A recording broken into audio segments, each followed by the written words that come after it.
So, hello everyone. You complete Israel and Palestine, so we're going to wrap it up with the Arabian Peninsula as a whole. Okay? So, again, the countries within here, Saudi Arabia is the dominant one. And then you have Qatar, Bahrain, United Arab Emirates, including Abu Dhabi and Dubai, Oman, and Yemen. Okay? So, again, these are the countries that make up the Arabian Peninsula.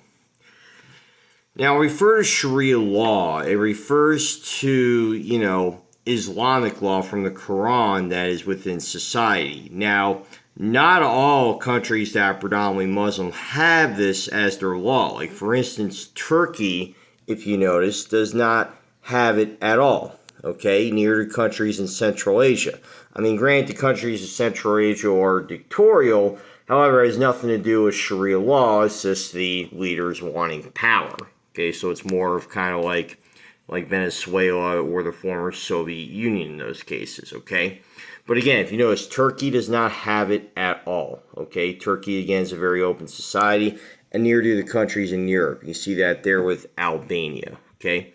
However, there are countries like Iran and Saudi Arabia that do, okay? Because they do have a theocratic government. What I mean by a theocratic government is that the government has an official religion and they enforce rules based upon that religion, okay? Saudi Arabia does. In fact, it's still called the Kingdom of Saudi Arabia, okay? And they even say it's their religion. Iran does too. Of course, for most of its modern history, it did not. It was actually the Shah was a secular leader, but after 1979, they then became also a theocratic state. And of course, the United Arab Emirates is very wealthy. You have a huge international presence here. I mean, Dubai and Abu Dhabi are comparable to New York, London, Shanghai, Beijing. These are very wealthy areas here, okay? And of course, in the UAE, a lot of development. You have a lot of international presence there. A lot of vacationers there are present, of course, in Abu Dhabi and Dubai. So it's a pretty wealthy area. Again, tourism is big, oil's big, so that's how they're able to gain their wealth. Of course, if you want to watch the video, how I learned about learning about Abu Dhabi, again, this goes back to my going back to the 80s here. But there was a cartoon, and of course, Garfield told Nermal that he's going to mail him to Abu Dhabi because he always claimed he's the world's cutest kitty cat. Okay, so again, it's from the 80s version of it. That's how I learned where Abu Dhabi was. Okay, I actually had my father tell me, well, if you want to know, look it up in the Atlas. Of course, we didn't have internet back then. And again, just the wealth of Dubai. I mean, it is an amazing city. And again, you have a lot of people there also with even just, vacation homes there in Dubai. So for the non-Arab states, okay, you have Turkey, Iran, and Afghanistan, okay? They are the three non-Arab states, okay? Turkey and Afghanistan are transition zones, okay? So Turkey's a transition zone between Europe and North Africa and the Middle East, and Afghanistan is a transition zone between three different realms. Now, Turkey, okay, has a very westernized liberal attitudes. Now, I don't mean politically. What I mean is they are an open society.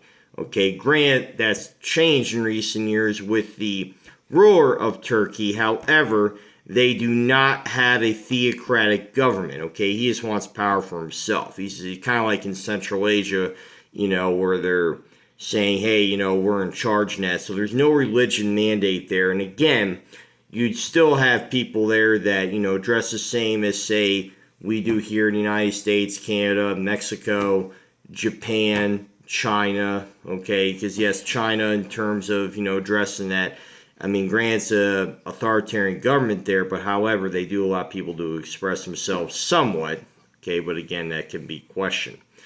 And again, Turkey is also a NATO ally. This goes back to the days of the Cold Wars, where you can see where Georgia is. That, of course, was the Soviet Union. So again, that is also why it is a transition zone.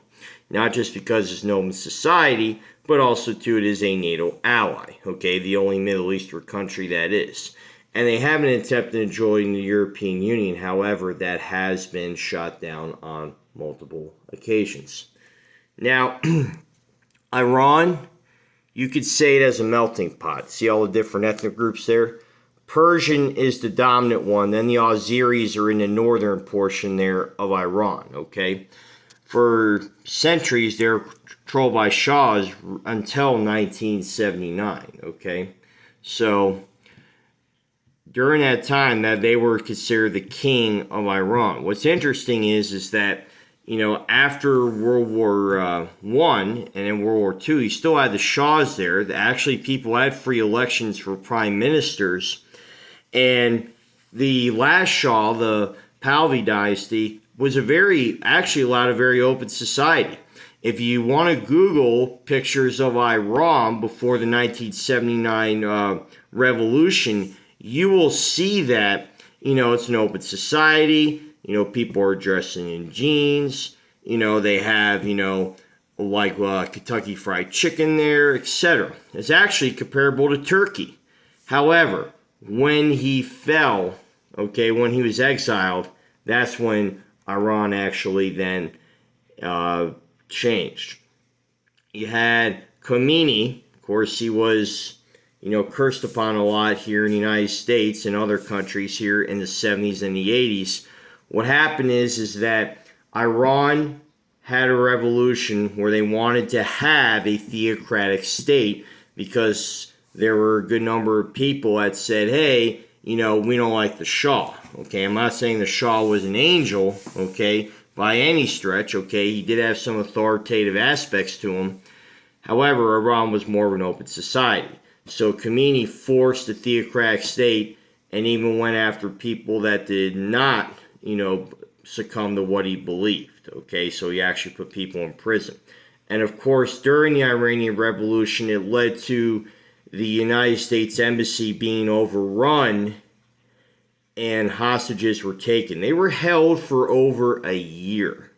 Over a year.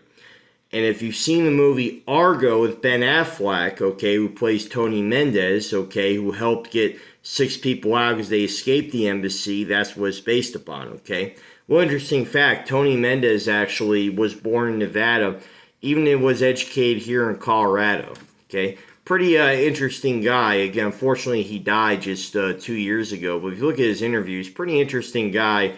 And he, of course, was pretty blunt about everything, too. So they always joked. You couldn't tell if he was playing character or if he was being Tony Mendez, So, and again, he is a huge hero for getting those 6 people out. Again, good movie, Argo, if you have not seen it. You can probably see it during this time that we're in right now.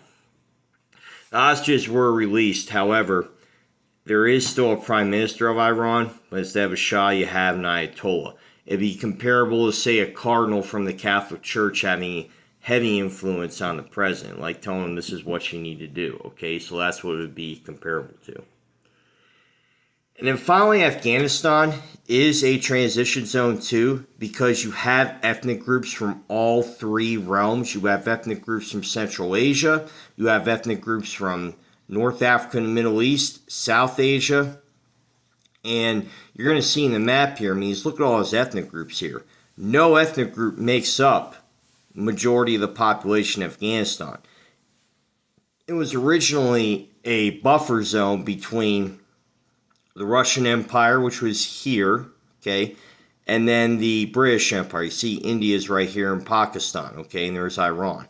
That's why I say that you have ethnic groups from all 3 realms, and that's why Afghanistan is definitely a transition zone between all 3 of them, So, we just be sure to do the discussion and be sure to complete the assignment, And then I'll see you with the videos for South Asia.